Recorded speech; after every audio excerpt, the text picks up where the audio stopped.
2 ঘন্টার পর এই যে ডিম পোষ হয়েছে পুরা প্রপারলি ভাবে দেখছেন, একদম তাওয়া ইস্যুটা পর্যন্ত একদম গরম।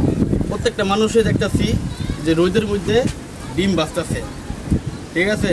তা আমি ওদের এই চেষ্টা করে দিই ডিম ভাজতে পারি কিনা। বর্তমানে 40 ডিগ্রি 40 বা 41 ডিগ্রি সেলসিয়াস আছে বর্তমানে। তো চেষ্টা করে দেখি এই রোদে অন্তত দুপুর রোদে অন্তত দেখি ডিম ভাজা যায় কিনা। চলো সবাই আপনাদেরকে নিয়েও দেখার চেষ্টা করি।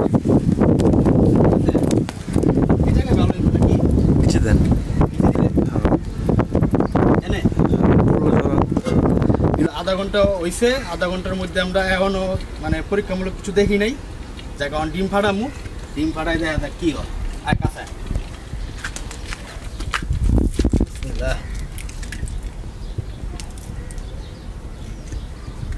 ডিমটা ফাটাইলাম, সম্ভাবনা মনে হয় হওয়ার সম্ভাবনা আছে। ভাই এটা কি আপনি তেলটা কিন্তু বাঁচতেছে না, দেখছেন? পোস্ট করবেন নাকি ডিম পোস্ট? ডিম পোস্ট তুমি কিন্তু আসিল না না না। হ্যাঁ হ্যাঁ, এই দেখছিলাম। হ্যাঁ, ক্যামেরা নিয়ে সামনে আসো। কতক্ষণ? এই যে দেখছেন, এই যে হালকা হালকা ব্লক হইতেছে 39 ডিগ্রি 40 ডিগ্রি সেলসিয়াসের মধ্যে।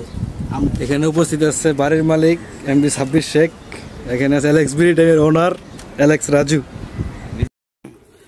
প্রায় দীর্ঘ 2 ঘন্টার পর এই যে ডিম পোষ হয়েছে পুরা প্রপারলি ভাবে দেখছেন, একদম তাওয়া ইস্যুটা পর্যন্ত একদম গরম হয়ে গেছে গা। আমাদের সদ্য বড় ভাই সাব্বির ভাই অনেক অপেক্ষা করছে ডিম পোস্টটা খাওয়ার জন্য। ক্যামেরাম্যান সিয়াম অনেক কষ্ট করতেছে, ঠিক আছে। এটা পুরো একটা ফালতু, বুঝছেন? এগুলো আসলে আপনারা কেউ কানে নিয়েন না, আর এসব ভিডিও আপনারা দেখেন। এর পুরোটা হইলো একদম পুরো বোকাস কথাবার্তা, ঠিক আছে। এইসব জিনিস হইলো মানুষে মনে করেন যে ভিউ কামানোর লিগে বিভিন্ন রকমের ভিডিও বানায় আর কি। ঘরের থেকে গরম করে লইয়া হয় এনায় আর দেখা রোদের ভিতরে কি সম্ভব? এই 40 ডিগ্রি ইয়ের ভিতরে তো মানুষের গ্যাস থাকে না, তো মানুষ তো ছাদের উপরে টিনের উপরে দিয়ে রানতো, ঠিক না? এবার বুঝতে পারছেন তো জিনিসটা? এই দেখছেন এই রোদটার মধ্যে। ভালো থাকবেন সবাই, ধন্যবাদ।